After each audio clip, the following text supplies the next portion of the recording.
We have never suggested anywhere that any incident should be swept under the carpet.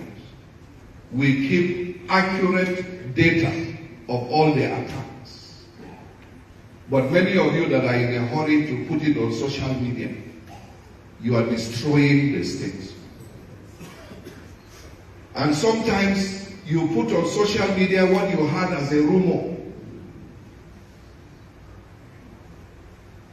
You don't know the lives you put in danger sometimes with what you put on social media.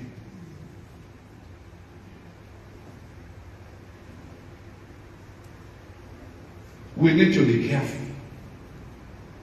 We need to be careful. I appeal to our media people. We have nothing to hide. But all our media people, you need to be more responsible. There is a deliberate plan to demarcate Plateau State and to tell the world that Plateau State is not anywhere that anybody should visit. But let me reassure Nigerians and the world that Plateau still remains the home of peace and tourism. Nobody will take that away from us.